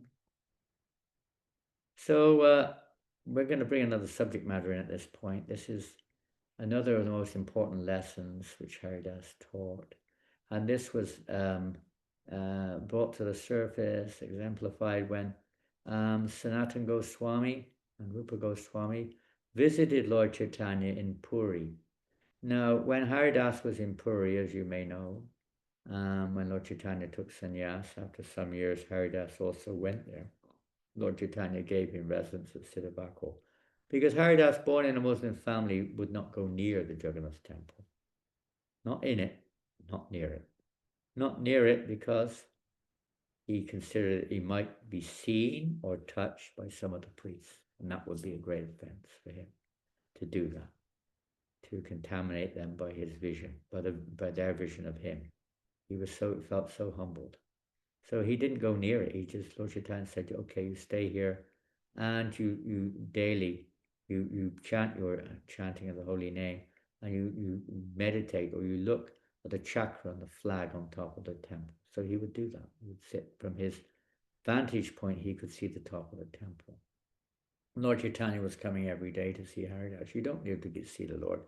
If we're actually serious and pure devotees, the Lord comes to see you. So like that, he was sat there. And when Rupa and Sanatana came to Puri, they stayed with Haridas. They also didn't go near the temple, because they considered themselves also full, having worked for the Nawab so many years. So they had some very intimate association with Rupa and Sanatana and Haridas there in Puri. Very intimate association. So during that time, Lord Chaitanya came. So when Sanatana came to Puri with the intention of literally giving up his life there, especially because his body had become overwhelmed with various sores, and he traveled through the forest, and he hadn't been eating or drinking, practically speaking, and he had many sores on his body, open sores, and so on and so forth. So he was feeling very lowly and disgraced. So he got there to Puri and stayed with Haridas for some time. Lord Chaitanya came. So we're going to take it from there. There's 1 or 2 slides here. Lord Chaitanya and Haridas looking at or not looking, but pointing at the top of the dome of the Jagannath temple. And let's see, here we are. In Chaitanya Charitamrita. It's a very famous verse. Now this is spoken, I believe, by Sanatana Goswami. Lord Chaitanya Mahaprabhu embraced Sanatana Goswami, who became very embarrassed to be embraced by the Lord. The Lord said, I'm embracing you to become purified. Even though he had open sores on his body. A pure devotee never becomes impure. He's always pure, no matter what the condition of the body. Another thing to bear in mind, don't judge so much by externals only. We have to understand the internal nature of a person, not just the externals or what we hear from others. We have to hear and see where the consciousness actually is. So Lord Chaitanya then, after that, Sanatana Goswami said to Haridas, who very humbly submitted, we are very lowly, my Lord. We are so most lowly creatures, very humble. And then the Lord said, Sanatana said, Apane achare keha, nakare prachar, prachara karena keha, nakarena achar. Some behave very well, but do not preach the cult of Krishna consciousness, whereas others preach but do not behave properly. Hachara prachara namera karahadui kaya, tumi sarvaguru tumi jagatera aya. You simultaneously perform both duties in relation to the holy name, by your personal behavior and by your preaching. Therefore, you are the spiritual master of the entire world, for you are the most advanced devotee in the world. This is Nat Goswami speaking. Pritivira Shromani Chila Haridas, Enama Rahasya Sabha Karya Prakash. From Prema Vivartas, a book by Jagadananda Pandit. He says, Haridas was the crown jewel of this world. He revealed all these hidden truths about the name. And many hidden truths which were revealed by Haridas, and hopefully we'll reveal some of those next week. Pacharila Charila Namadharm Namiracharya Haridasa Janamarm. Haridas practiced and preached the chanting of the name. He was the Acharya of the name. Understand the significance of this. Haridasera Nugata Heya Sriyanam Pajiveya Jana He Nityasiddhakam. Those who follow Haridas and serve the name attain eternal perfection. The mission of Sri Chaitanya Mahaprabhu, for which he has descended as an incarnation, is to spread the importance of chanting the holy name of the Lord. Now, instead of personally doing so, he is spreading it through you. This is Sanat Goswami continuing. Prabhupada writes in the purport, no, he doesn't. This is a continuation. This is Sanatana Goswami. My dear sir, you are chanting the holy name 300,000 times daily and informing everyone of the importance of such chanting. And that's our mission, to get everyone to chant the holy name. And so I'm now going to go, see what time do we have, which will we leave for next week. We've got another 15 minutes, more or less, a little bit more, 20 minutes left, more or less. We can't mention all of the things we would like to have mentioned, but we'll try to mention one or two. At that point, I think we'll go back to his identity, because I started off touching on the surface. So now we're going to go forward with his identity. Now, there's a wonderful pastime, so we include this pastime. One time, Haridas Thakur, when he was living in Puglia, was also going out preaching and going here and there chanting. So he happened to come across this village, and in that village there was a rich merchant. And the rich merchant had employed this snake charmer. Now, in India, even today, you sometimes see snake charmers. Not so much now, but still sometimes. So it was quite common then. It was quite common until 50 years ago, really. This snake charmer was there, and the snake charmer was not an ordinary snake charmer. This snake charmer had become possessed by an antishesh, so he was actually empowered. And he was singing the glories of Krishna, dancing on the hoods of Kaliya. And this was going on, and the cobras were coming out the basket and dancing this and that, and many people were gathered around watching the exhibition. And it so happened, by Krishna's grace, that Haridas Thakur came into that assembly. And he heard this snake charmer singing the glories of the Lord. And Haridas Thakur couldn't control his love and his emotional feelings within, and he went into an ecstatic trance and basically collapsed and went into samadhi and rolled on the floor, and then went into samadhi.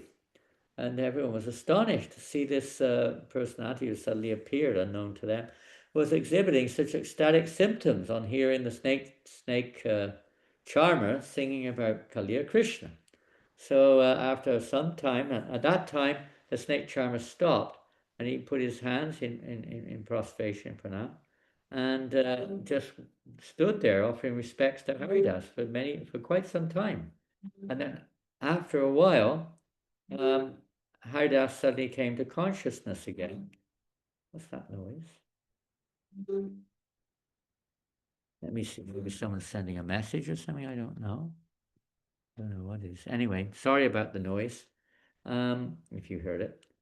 And then the Haridas Thakur came to consciousness, the snake charmer offered his obeisances like this, and Haridas walked away.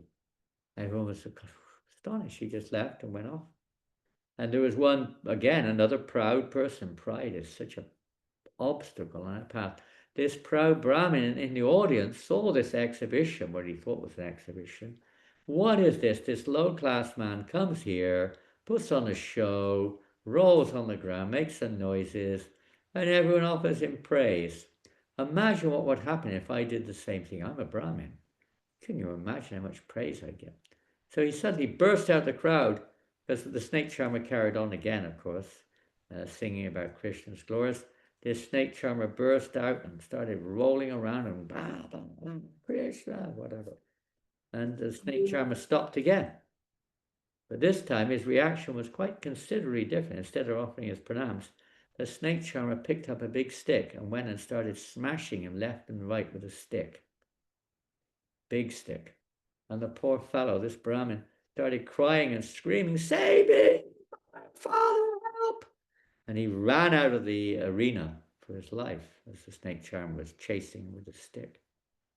And then the snake charmer went back and carried on as if nothing happened. Everyone was kind of stunned. They didn't know what's going on here. And afterwards they asked him, so then the snake charmer, they asked him what happened. Then the snake charmer explained.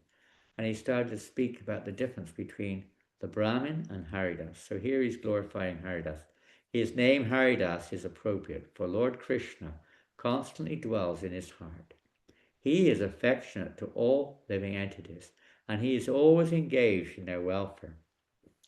He accompanies the Lord whenever he incarnates. Commentary by Bhaktisiddhanta Maharaj. Haridas Thakur is affectionate to all living entities and is the benefactor for both animate and inanimate beings. He incarnates whenever the Supreme Lord incarnates. In other words, he is a constant associate in the Lord's pastimes. Bear that in mind. He is a constant associate in the Lord's pastimes. One who associates with Haridas for even a moment will certainly attain shelter at the lotus feet of Krishna. Lord Brahma, this is the commentary, I think, or maybe the verse, I'm not sure. It's the verse. Lord Brahma and Lord Shiva always desire to associate with a devotee like Haridas. Interesting. Lord Brahma and Lord Shiva always desire to associate with a devotee like Haridas. And there's a commentary by Bhaktisiddhanta Maharaj short. The demigods, headed by Brahma, always hanker to become glorious by obtaining the association of a Mahabhagavat devotee like Haridas. And another commentary there, and another verse, by Bhaktisiddhanta Maharaj. Simply by chanting the holy names of Krishna, one relishes the transcendental mellows related with Krishna. There is no possibility of relishing the transcendental mellows related with Krishna by any other process. Thakur Haridas was the actual knower of the transcendental mellows related with Krishna, and he is the principal teacher for understanding Rasa Shastras. If you know what Rasa Shastras are, that is not a light Shastra. These are the Shastras dealing with the intimate relationships of the eternal associates of the Lord. And he is the principal teacher, it says here, of those Shastras. This is not the capacity of an Aishwarya Bhagavat devotee.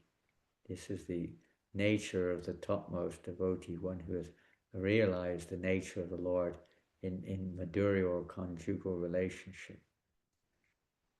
Or literatures filled with transcendental mellows related with Krishna.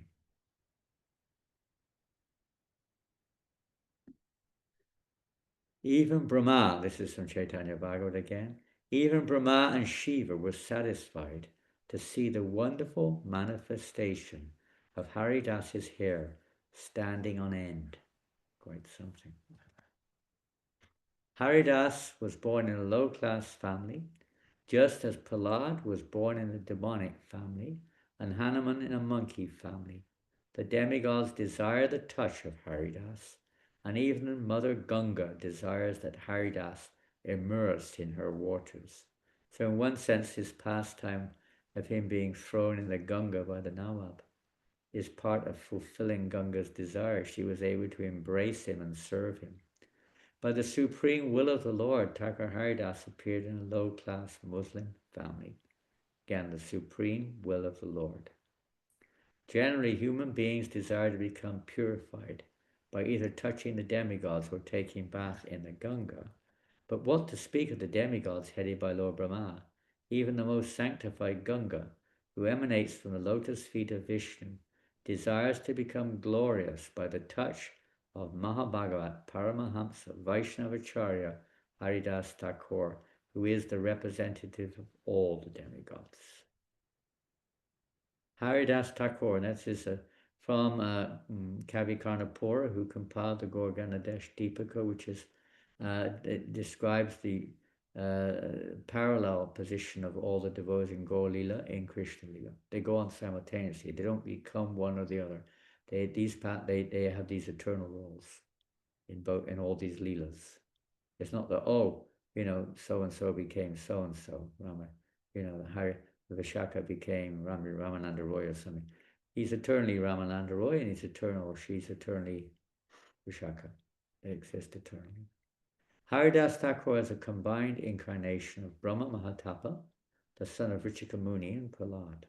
He doesn't even mention Lord Brahma here.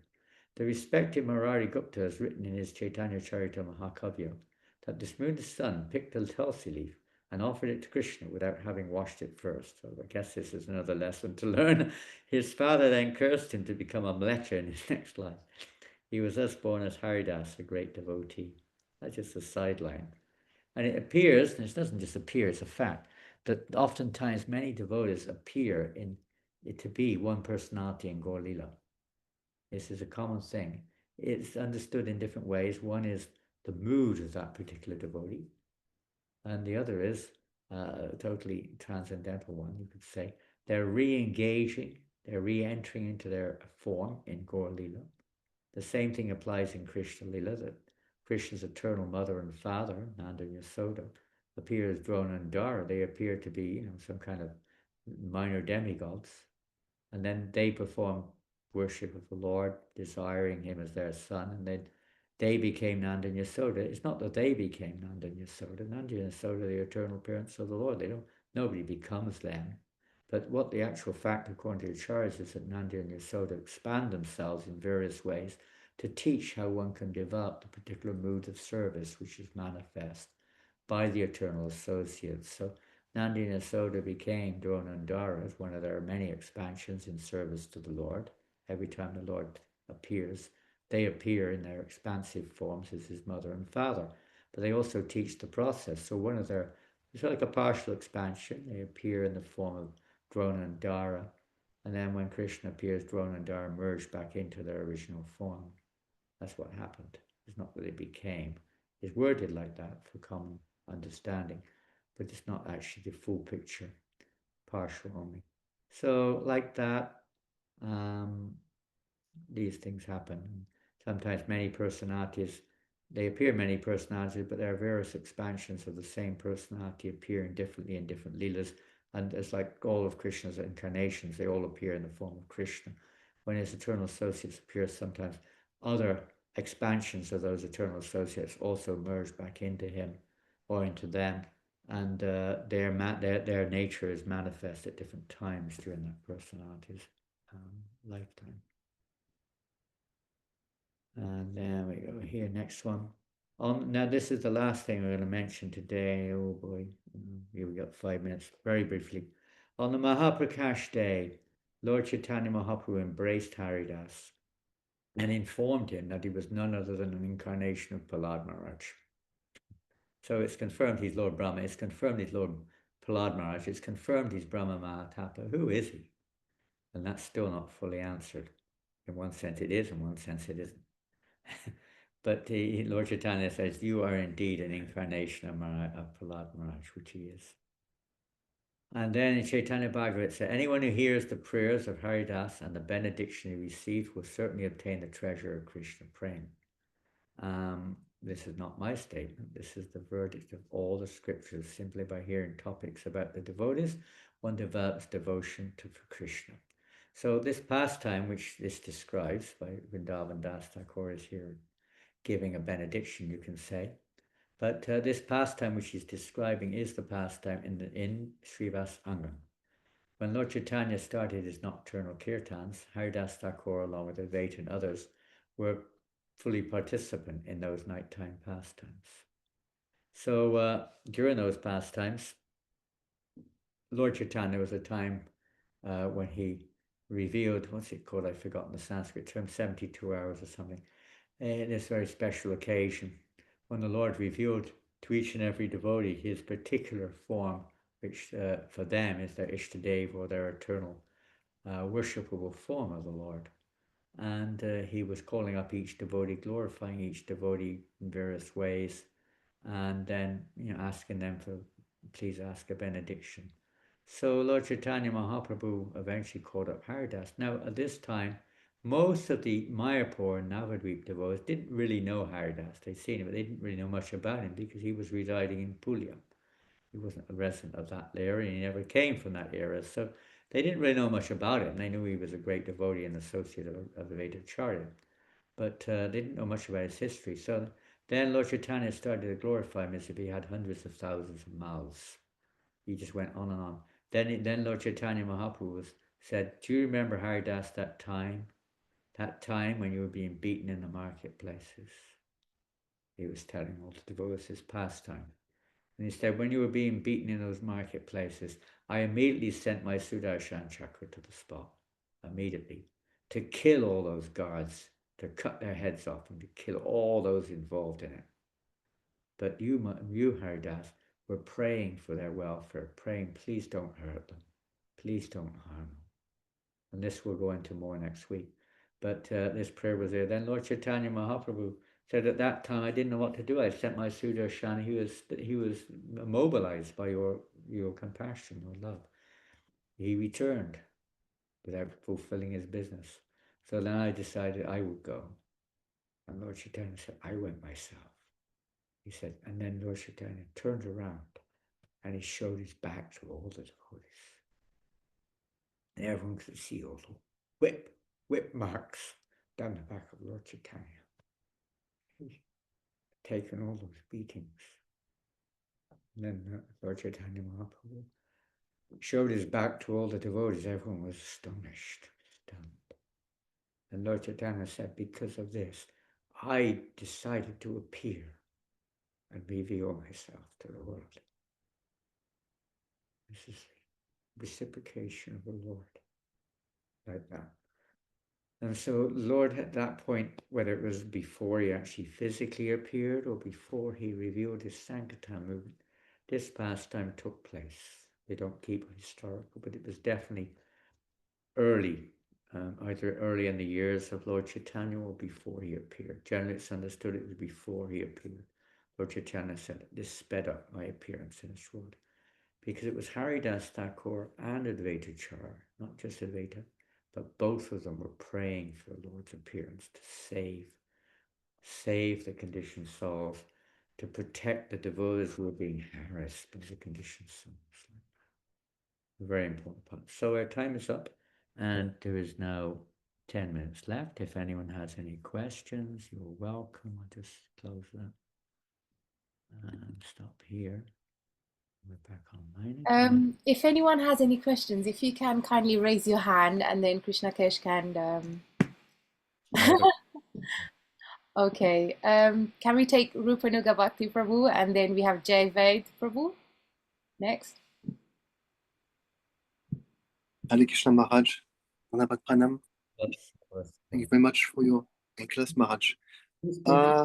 I have heard previously that Lord Brahma, after stealing the calf on the Gopas in the Krishna Lila pastime, was mortified, and he was assured that he will be able to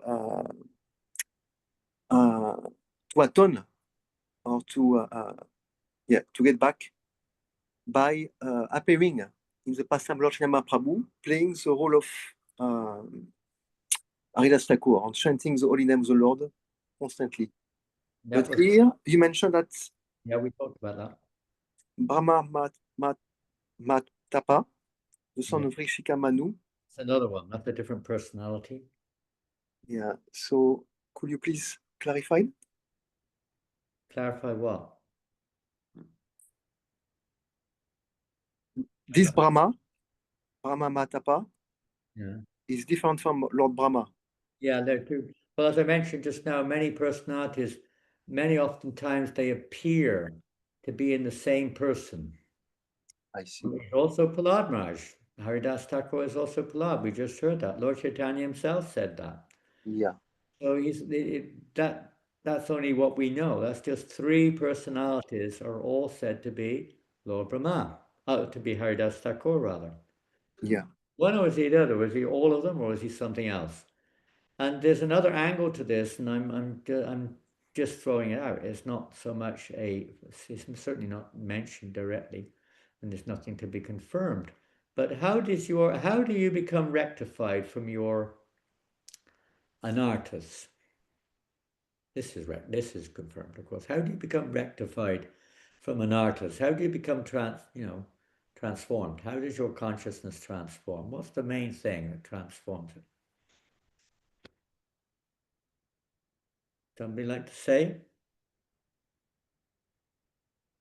Maybe no one's. Devotional service. Well, yeah, but devotional service is a big subject and a deep subject. But within devotional service, what is the most significant factor within devotional service which causes that change? Shravanam. Harinam Maharaj. Practice, which doesn't start with that. It starts with something else. Following the footsteps of the bona fide acharyas. Also, a second. That's kind of correct and kind of not. Association. Much simpler than the others. We're whether it's through the chanting, whether it's through following, whatever it is by association. We become conditioned by association. We become released by association or changed by association. Association is the all important factor, whether it's associated with a name, and that we'll talk about next week, or whether it's association with the person Bhagavat or the book Bhagavat. It's by association that change takes place. And that's why we're where we are now, because we've associated materially with the modes and other entities within the modes, and we develop our particular concepts, our particular desires, our particular natures. So it's by association that one changes. So if you're proud, if you're suffering from pride, how do you overcome that? You have to associate. Bhaktisiddhanta Maharaj made it clear. You have to follow a humble devotee. You have to associate with them. So there's another angle here. Even Lord Brahma and Lord Shiva hanker for the association of Haridas. We've just read that. You may have heard it. What does it mean? Is it just sentiment? Even Ganga wants to embrace her in his waters because she becomes purified. I mean, what does it mean? What does it mean? Is it just nice words? Is there a real meaning? Of course there's a real meaning behind this. So there's another perspective, whether it's not Shastri, we can't, state this as an absolute factor. But Lord Brahma wants to associate with a personality like Haridas Thakur. And Lord Brahma doesn't have a gross body, by the way. His body is completely subtle. You can't see his body with gross eyes any more or less than you can see Krishna's with gross eyes. And even though his body is material, it's still unseen by our eyes. So he wants the association of Haridas Thakur. We just read that. That's in Shastra. So what does it mean? It means he wants the association of a Mahabhagavat devotee. By that association, you become a Mahabhagavat devotee and you become free of pride. So there's the atonement, but with the atonement, I mean, it's like a fascinating subject, you can say, in one sense. So yes, he got his instruction from Lord Chaitanya Mahaprabhu as Lord Brahma, and he became, you could say, just like we said, Drona became Nanda. But did he really become Nanda? Anyway, I'll leave that question open because we don't have any But that there, Charles say, is the case with many of the eternal associates. We also read that Haridas is an eternal associate of the Lord who accompanies the Lord in all of his various incarnations wherever he goes. So, looking at it from all around, it does indicate that there's a little more to it than meets the eye. That's why it's such an extraordinary, our main process is chanting the holy names, and he is the Namacarya, through which the Lord is fulfilling his mission to deliver all the lechas and yavanas and so on. That's the Lord's mission, to deliver everyone through the chanting. Haridas Thakur assured the Lord, have no fear, but allow chanting of the holy name. Even the non-moving living entities are going to be delivered. And Haridas was the personification, you could say, of Mahaprabhu's mission. Anything else? We have Jai Ved Prabhu. Hare Krishna, it's Mataji actually. Oh, sorry. Danvat Pranam. Nowadays you have to be careful what you say. No, it's just Whatever it is, in Krishna, it doesn't depend on what we, wrangle and tangle with our words. Krishna knows everything. We should try to, be as polite and humble as we can. Oh, it's totally fine. Thank you, Prabhuji. Such a Holy Highness, such a wonderful class. I just have a very quick question. The glorification of the Lord by Brahmaji that you mentioned earlier, is that the same that we hear in Brahma Samhita, or did that take place at two different times? Different times. Different times, yeah. There's three things here. One is the prayers of Lord Brahma in the Bhagavatam, 10th canto, 14th chapter. The other is the Brahma Samhita, and the other is the prayers which Lord after both of those actually, Lord Brahma, when he went to Navadvip, with his intention to remove pride forevermore from his consciousness, if ever there was any, or to show everyone else how to remove pride. Many times the pure devotees, the eternal associates of the Lord, manifest these, let's say, anarthas, or these unwanted behaviors, not because they themselves are afflicted by it, but to show others how to become freed from it. They take certain roles. Just like Arjuna took the role of being an illusion personality so that the Bhagavad Gita could be delivered. And sometimes this happens with many times it happens, I suppose, but we hear sometimes of these pastimes. And this Lord Brahma himself is one of those that it was Krishna's arrangement. He voluntarily, in one sense, Vishwanath Chakravarti practically describes it like, it was his service to behave like this and to almost, you could say, go into illusion and think that he was greater than Krishna and try to show off his own opulences. But to show others how we can be freed of that pride of thinking that we're something great, look at me, I know this, I know that, I'm so-and-so, blah, blah. The pure devotees sometimes teach us how to become freed of that too. They always teach us. We don't always learn, but they're teaching us. And this is the process, to humbly submit oneself, as Lord Brahma did, and know that Lord Chaitanya's mercy is an absolute requirement here, to make that change of heart. And I know we could probably think of many more things to say about it. Yeah, but so the pure devotees are always in this mood. They're always taking shelter of the Lord. One time Prabhupada said this is the definition when Prabhupada was praying to Radharani for protection. When he was asked, but Srila Prabhupada, you're an Uttama Bhagavat. Uttama Bhagavats will never fall down. Prabhupada, he put it in a very practical way. He said, not like in a proud way or anything, but to summarize, he said, the nature of an Uttama Bhagavat, why he never falls down is because he's always taking shelter. An Uttama Bhagavat is one who was always humbly taking shelter. He's not like some personality who is infallible. He's infallible because he's taking shelter of the infallible.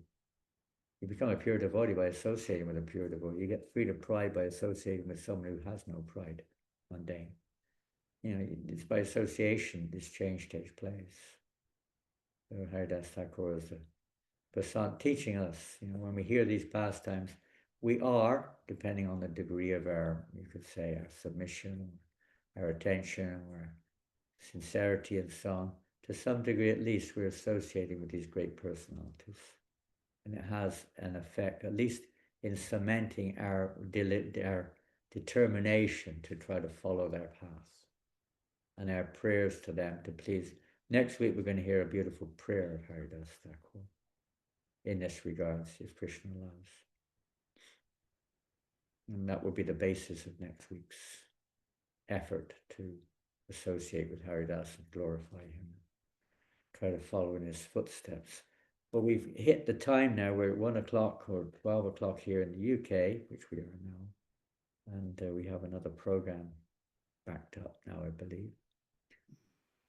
And Thank you Thank you so much. for this amazing. Questions, bring them next week if you're with us, or send them to someone, or something. Is that okay? Thank you so much, Maharaj, for such an amazing seminar. We really appreciate it. I mean, it was absolutely brilliant. Haribo. And if anyone else does have any questions, maybe we can put it down on the group, and then we can send those during the week if you want. You can send it to me during the week, then I'll be prepared and we won't waste much time. Sure, that's great. Thank you so much, Maharaj. His Holiness Janananda Maharaj Ki Jai. Thank you. Thank you, Maharaj from France. Thank you, Maharaj. Thank you, Maharaj. Thank you, Maharaj. Thank you so much. Thank you, Maharaj. Thank you, Maharaj. Thank you, Maharaj from France. Thank you, Hare Krishna, Maharaj. Mr. Prabhupada. Haribo.